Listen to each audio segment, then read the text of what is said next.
Welcome everyone to the New Fly Fisher. I'm Colin McKeown. In this episode, it's all about fly fishing nirvana. Fishing the Missouri River with the experts from Headhunters Fly Shop in Craig, Montana. They're going to teach us nymphing tips and tricks to help you catch big trout. It's going to be another great one, so stay with us.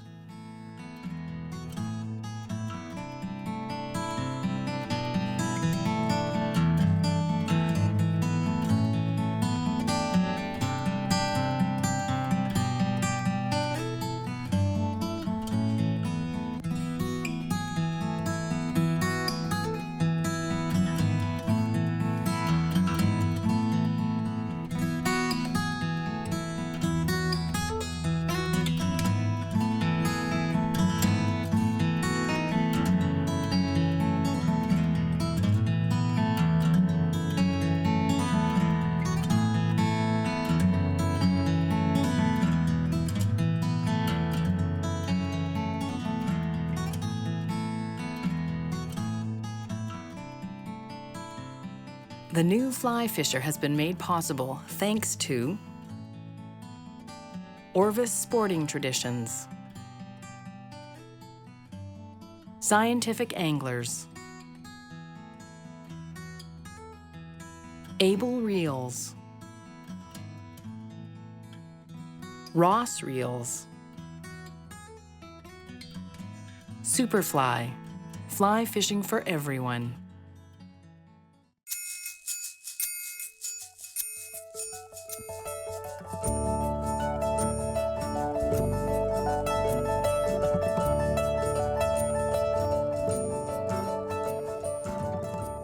In this week's show, I'm traveling to fly fishing nirvana, the beautiful state of Montana. Specifically, my destination is Craig, Montana, population 600. Craig is nestled along the renowned Missouri River, famed for its abundant trout and virtual year-round fishability thanks to being a tailwater fishery. This pristine river is ideal for dry fly, streamer, and especially nymph fishing. Craig is also a special place because it's home to one of the best fly shops and guiding services in Montana. Headhunters has earned a reputation for exceptional service and personal care that is second to none. Their guides are really outstanding, which has separated them from the rest of the shops in the region. I had heard great things about Headhunters years before I had the chance to go there. Couple their guiding service with incredible dry fly fishing, big trout, and amazing scenery, then you have a place that is definitely on your to-do list. I am fortunate because for the next 2 days, I'm being guided by Mike Reisler, co-owner of Headhunters. A very jovial and knowledgeable guide, Mark is one of those special people you really want to spend time on the water with. He's so much fun and at the same time imparts so much good quality instruction. The day with Mark is really a wonderful experience. I am really looking forward to having him teach me more about the Missouri River and why it's so special. One thing that's great about the Missouri is that we're open all 12 months. While we don't have great hatches in the winter, the winter fishing is pretty good. But starting in the spring, we've got the Baetis, the Midge, then we go into a March Brown, the Caddis come, then the PMDs, then the Tricos. Now we're in the middle of the summer, followed by some terrestrial fishing. Then we get to the fall, we've got some Calabaetis. The Baetis comes back again, October Caddis, and then streamer fishing and tractor dry fly fishing is pretty good from May through October. So it's really a 12-month fishery.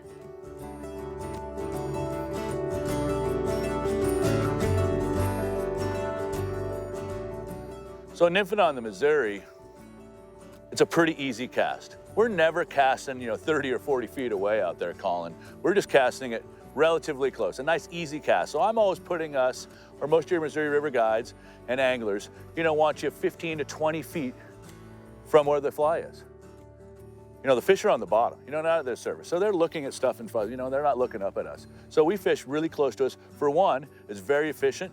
For two, it's very easy to cast that distance. For three, you can see the indicator. So what we're looking for commonly, Colin, is an indicator movement of 1 millimeter. So anything that moves contrary to the current, that moves the indicator, it's something. It's either the bottom a weed in the water column that's touched the line, or it's a fish. So it's one of three things.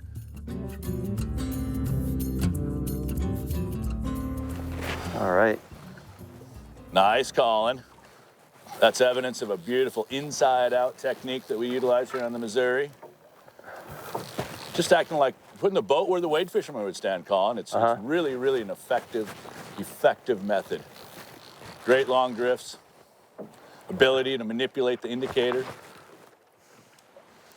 See, there's an eagle lake rainbow there.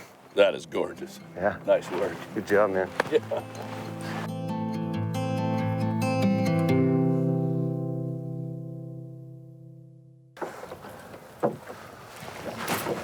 Look at that, and there you Look go. at that. Oh, yeah. Ooh, that's a good one. Yeah, it's a nice fish. He literally was in the shadow He of the really boat. ate it in the shadow of the boat. He did. Think how big that fish will be at the end of the season. Huge. He'll be another 2 inches.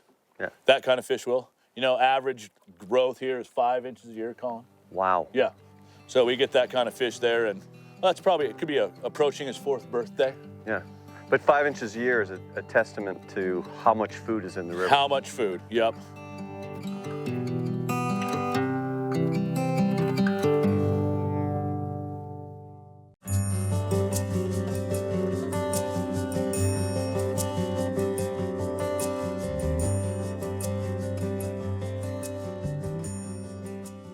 We're gonna talk a little bit about our nymphing setup here on the Missouri River. It's pretty common, 7.5 foot 3X tippet, or leader rather. And then we're gonna tippet it out with some 3X fluorocarbon. You know, one great tip that I learned a couple years ago is when you're pulling that leader out of the case and it's all wound up, you can just pull on it and stretch it just like you would your fly line. You know, I learned that, you know, the friction technique actually puts a curl back into that leader. You can see I just curled it right there. So the best way is just to grab on and stretch it tight. So I've tied on a little 3X fluorocarbon on top of my 3X 7.5 foot leader. And I'm just gonna get a big gaudy spring fly here. This is a fly, you know, we're gonna use from November 1st to June 1st. You know, big bright worm, big bright scud. You know, the fire bead has become so popular around these parts. You can see there's a big gaudy scud right there with a purplish pink. Got my fly here. I'm gonna tie on a second piece of tippet here. I'm gonna use 4 or 5X. We're gonna use 5X today. Just gonna tie that right onto the bend of the hook here. So it'll be in line. 12 to 18 inches is about right. So I've got, you know, 12-inch piece of 5X here. I'm gonna tie on another pink gaudy fire bead here. Fire bead soft tackle sow. You know, in the Missouri, we use split shot a lot. Everywhere else, nymphing is, you know, a nymph below a dry fly. Here, nymphing is fish on the bottom. We want, you know, get the fly to the fish on the bottom. So that necessitates not only sometimes a weighted fly, but a split shot. I'm just gonna use a number B today. If I need more, I'll just add some more. That's right above the knot here, so it won't slip down. So we spoke about indicator nymphing here and the split shot and the placement of the flies and how to get it there rapidly. You know, we suspend the fly here. So a lot of guys use, you know, the thingamabobber, probably the most popular, probably in America, certainly is on the Missouri. This is the large size, there's a little smaller size like this. You know, this cork is a new product, not new technology because it's just cork, but a new product, and some guys have been using that, a little easier to cast, lightweight. I kind of like this one right here. Something with a little indicator on. When I put this on, I'm gonna be able to see where the relationship of the fly is to the indicator. So if this is tipped downstream, that's perfect. That means I've got low, deep flies that are low in the water column. If it's laying flat, that generally means that I'm stuck on a weed or something like that. So this is a great way not only to indicate or detect the strike, but this orientation of this can really tell you where your line in relationship to your indicator is. So the measurement to put the indicator, today we want, you know, an arm's length, 6 foot, and this is pretty common here. Higher water, more water in the Missouri. Obviously we're gonna move that indicator up here closer to the line. I'm gonna put it on a kind of a thick part of the line. stick it through. Put in my little rubber jobby. Pull it through. I don't know if you can see that. I'm just gonna get it flush with the bottom. Got a little differentiation here. Gives it indication. If you're not getting to the trout, you've got to change something. You've got to add more split shot. Get your indicator farther away from your split shot. You know, so if you need to increase depth, move it farther away. You know, the most common thing for people not catching fish is not adaptability. You know, ability to change. And using an indicator where you suspend the fly gives you that option. There you go. Nice. That was a nice clear take. Whoa, this guy's on fire. Good. Now, which one did he take? Took the bottom one. The baby. Yeah, nice rainbow. Pink lightning bug. All right, bring him in. Bring him in. Good job. Sweet. All right.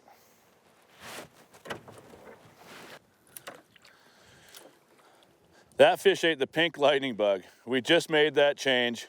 There's great evidence of, you know, if something's not working, you've got to make the change. We changed both flies that time. The first pass, we got a fish. We'd been through there a couple times with the other flies. No action in 15 or 20 minutes in Missouri. We know the fish are in there. So make the change. Get deeper, get shallower, change the pattern. If the drift is good, those are things you have to do here on the Missouri.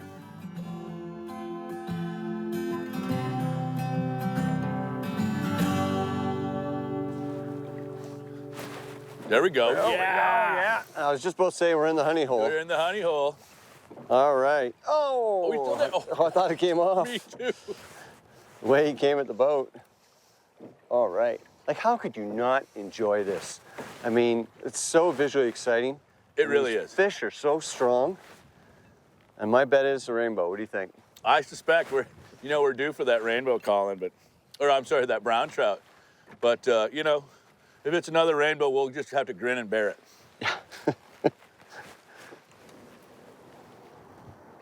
It's about our 4th or 5th fly change today, Colin. And those will go soft. We'll make that fly change and catch a few fish. Hold on, fishy. Golly, you're strong in the spring. Ate that little pink Ray Charles. It's a fly they use a lot on the bighorn. What a great looking fish. That is fantastic.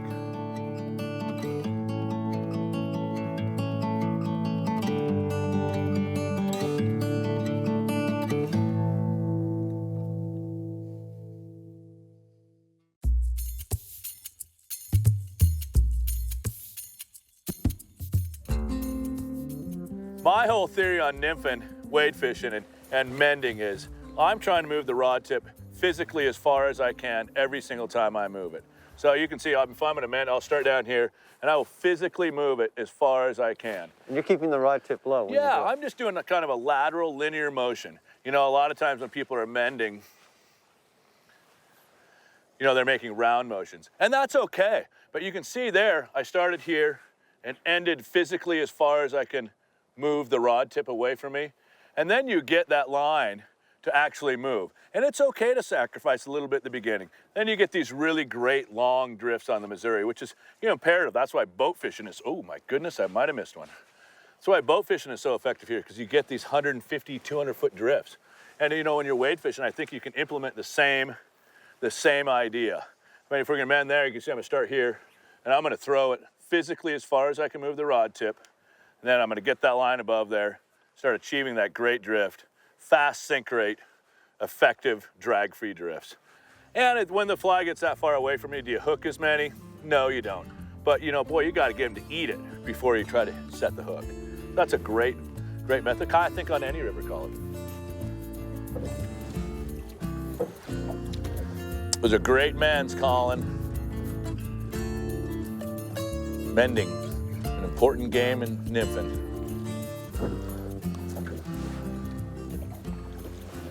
Whoa, whoa, whoa, whoa. Oh, you got right at the end of the drift there. Yeah, I did exactly what you told me to do, Mark. And just at the very end, I was just about to pick up, it went down, and I lifted up and fish on. That's a really great long drift there, Colin. You know, lots of setup, and then lots of, you know, effective time in the water. Good dead drift, and paid off. Big head shakes. Is this the brown we've been waiting for? I don't know. It's a decent fish. Using the current. So this is a 6 weight, 9.5 foot. And what's the tippet we're using on this? Well, we've got 3 to the lead fly, and now we have 5X to the second fly. So 5 pound to the second fly and 8.5 pound to the top fly. Is it a rainbow? Eddie, oh boy, what a nice fish. That is a nice fish, Holy actually. cow. That's a big fat rainbow. Now you're saying this fish will be substantially heavier. I mean, it's April right now. And what's this fish going to be like Well, in September? you know, that's a great question. Our rainbows get bigger in the winter and skinnier in the summer. And conversely, the browns get skinnier in the winter and heavier in the summer. So our rainbows really gain some weight in the winter. You know, there's a little less pressure. There you go. Oy. That's a big chunky rainbow. That's a pretty good The fish. big fat one. Oh, absolutely. Boy, what a nice big fish there. That one's been eating well all winter. Oh, boy, there she goes. Right back into the watery depths. Fantastic. That was fun times. Well, thank you, Mark, for teaching me how to do that, because that was perfect. And that was at least 50 feet out. Yeah, that was way down there. Way out You know, there. I think probably lower percentage hooking, you know, Yep. rate. But like we said before, he's got to eat it before you can hook him. So you did a great job there, hooked it and fought it back in, and some swift water. Nice job. Nice Well, work. thank you. I appreciate it, Mark. And hopefully everybody at home, you understood what Mark was showing us, because that's certainly for people out east, that's not how you get taught how to nymph. And that's a great technique. Yep.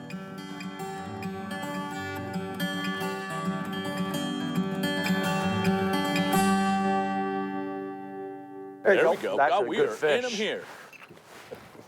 All right. This is insanity. This is what we're always looking for. Is that kind of stuff. Insanity. Just fish after fish after fish. How many fish is there per mile, they estimate? Well, you know, we came out of a historic high, Colin, of 7,200 rainbows and 800 browns. That's catchable, 10 inches or better. And now we come down to a much more reasonable amount of, you know, about 6,000 rainbows per mile, catchable, 10 inches or better, and, you know, 600 or 700 browns. So 15, 16 inches is a more common size for us, but boy, you know, when you catch those over and over and over and over, and whether it be on a dry or streamer or a nymph, it's really a fun deal. You know, they fight hard, they're wildly reproducing, a big resource, and you can see there haven't even been many people around us today, and we are on a very popular float. So it's a big river that can accept, you know, quite a bit of pressure.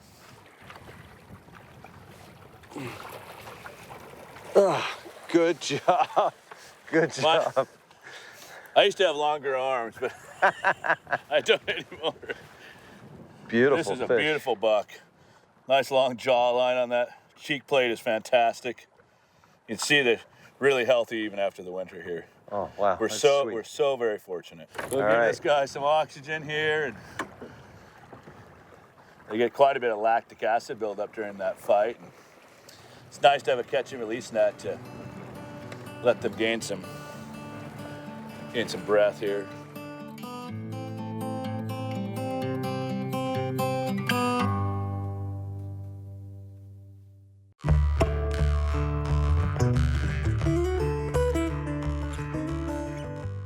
You know, I get this out to communicate with guests sometimes, and people laugh. But you know, this is a really great communication tool. Show the bank, show the seam line. I can show where our fish are, where freestone fish are. It's a great way to, you know, educate folks and help with communication.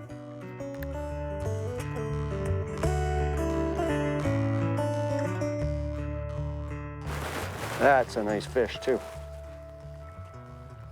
That Nice is work, very Colin. Nice fish. Look at this light, too. What a wonderful time of day. Great place to catch some fish. Oh, look at this guy taking line off. It's late in the afternoon. It's Whoa, look at this guy. Oh, that is a nice fish. That's a great one. That's a big fish. Great. Whoa.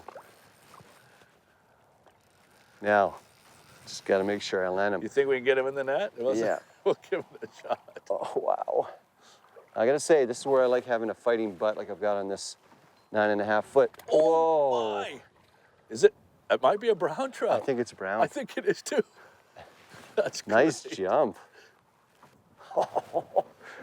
I mean, how could anybody not want to come here? How could, I mean, this is wonderful. You got a great place, Mark. Well, thank you so much. I agree with you wholeheartedly, Colin. I wouldn't rather be anywhere else for, 8 months of the year. It is a big brown, goodness, too. Look that at is this, a good beautiful. one. The whopper. He took the whopper. Oh, that's a beautiful fish.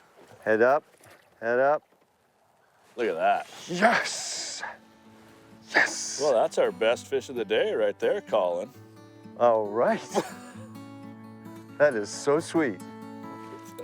If you're gonna get a brown, that's the size you want.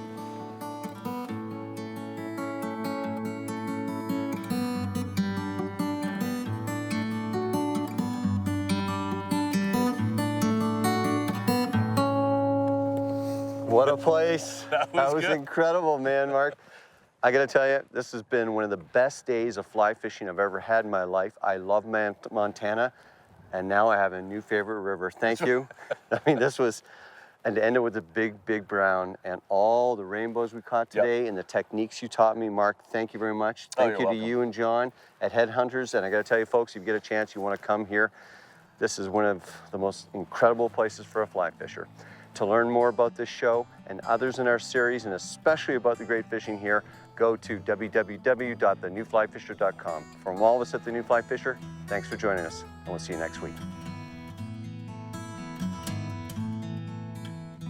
The New Fly Fisher has been made possible thanks to Orvis Sporting Traditions, Scientific Anglers, Able Reels, Ross Reels, Superfly, fly fishing for everyone.